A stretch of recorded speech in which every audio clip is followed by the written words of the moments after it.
Yo, welcome to another newsletter video. This one specifically is a discussion on a growth mindset versus a fixed mindset, and I discuss what's the difference between the two. And this kind of sparked up over one of the books I read, and I'm pretty sure I did a book insight on that one, so make sure you check that one out. And the book is called Mindset. The book is called Mindset. This is a topic that interested me after someone asked the question, what are examples of people using a growth mindset and fixed mindset? And this question was asked on Quora, and I haven't gone over it on the Quora series yet. This made me reflect on the example that Robert Kiyosaki used in his book Rich Dad Poor Dad, which again I haven't gone over that on the book insights. That one will be a very, very interesting one to do. He had explained that people split into two groups, rich-minded people and poor-minded people. The differences he brought up are very similar to that which I categorize growth versus poor-minded people. And the crazy thing is about that example that he gave, I don't think he gave it in his book. He gave it in an interview.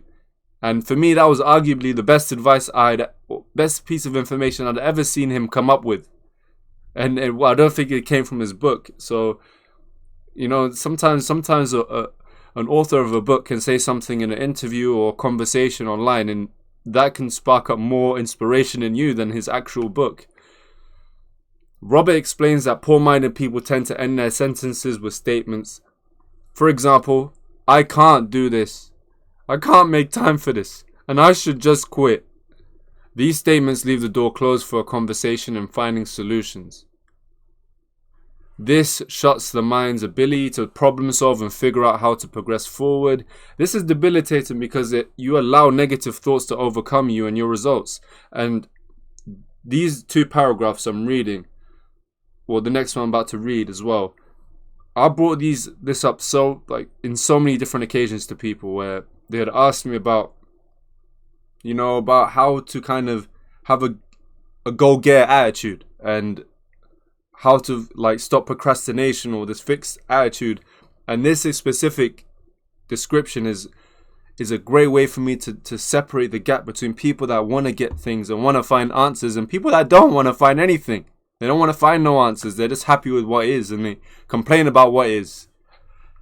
On the other hand, Robert explains that rich-minded people tend to end their sentences with questions. For example, how can I do this differently?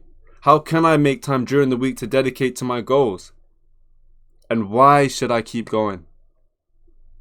These questions open the door to conversations and figuring out solutions. This gives you a reason to think further about how you can progress even though you are facing setbacks. This puts you in a mental space to tackle problems and continue going through trial and error. And it's just obvious. It's such a simple thing when you look at it, and you might hear it the first time like I did and think, what is he talking about? It's just words. But it's it's always, what I've learned is that it's the fine tuning, it's the small details and small little changes that spiral into something big over time, because it happens so often throughout your day, your week, your month.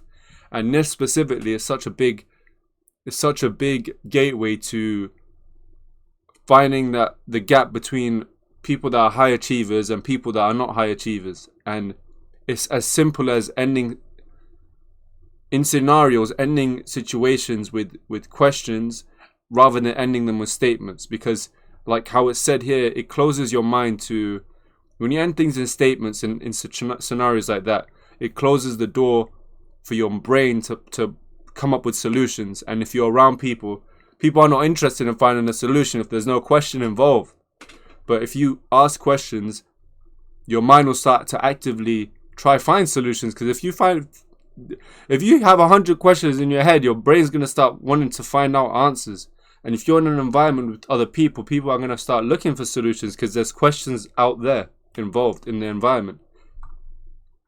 These examples of the rich mind versus the poor mind are a great representation of how I view a growth mind and fixed mind. Yeah, exactly. This specific example is sufficient enough to explain the difference between the growth minded person and the fixed minded person.